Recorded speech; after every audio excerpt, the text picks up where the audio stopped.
Кадеты появились в 90-х, после отказа от молодежных движений Советского Союза. Их начали ставить выше или наравне с суворовцами. Кадетство – это особый мир, вежливые, подтянутые, с прямой осанкой, дисциплинированные, всегда готовые защитить слабого и служить высшей цели. Кадетские классы в Сибае были открыты еще 10 лет назад на базе школы номер 5 и пользовались небывалым спросом как у мальчишек, так и у девчонок. В этом году по инициативе местных властей эстафетную палочку кадетского дела переняла школа номер 7.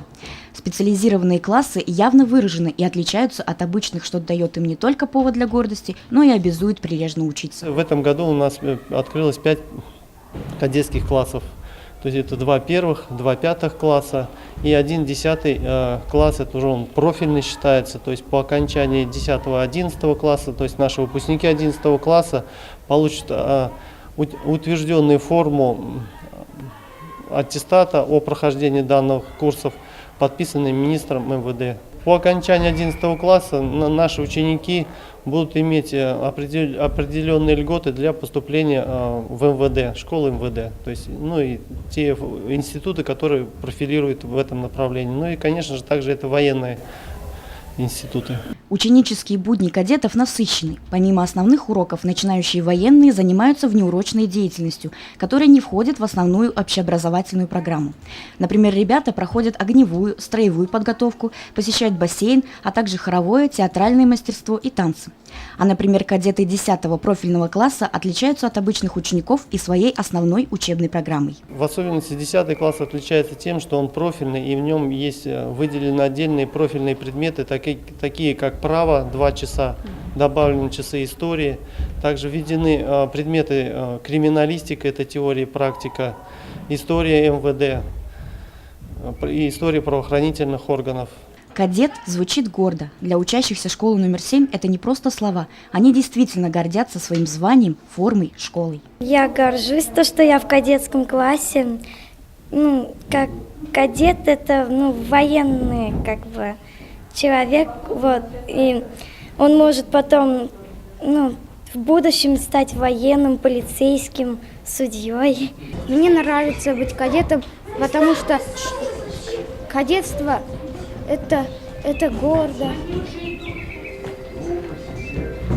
Гордо на коридорах не бегать, как в остальных школах. И быть лучше всех, всем примером быть. Кадет это когда дисциплина есть, потом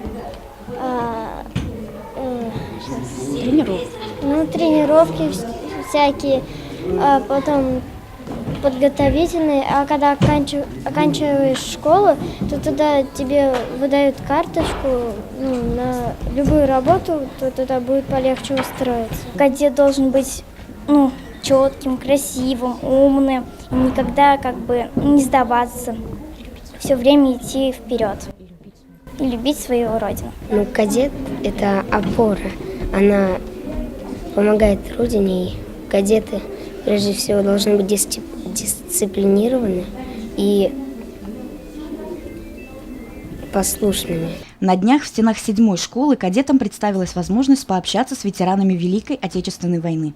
Патриоты 2 поколений вспоминали историю, делились планами на будущее, беседовали о нынешней ситуации в мире. Кроме этого, не забыли упомянуть и о событиях 70-летней давности – войне с фашистами. Он отслужил свои 2 года и тоже ехать был домой.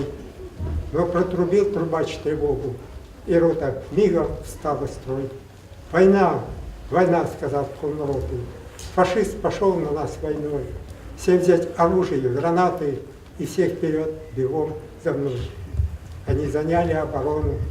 Он пулемет прорежет диск, положил 2 гранаты сбоку и за рекой увидел их. Пока учащиеся особых классов носят звание воспитанник-кадет, но уже скоро руководство школы планирует провести торжественное мероприятие приема учеников в кадеты, на котором ребята примут присягу и дадут клятву.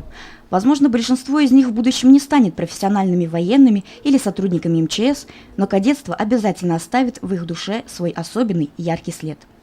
Евдокия Титаренко, Радмир Исенгулов, Любовь Карпова, телекомпания СТВ.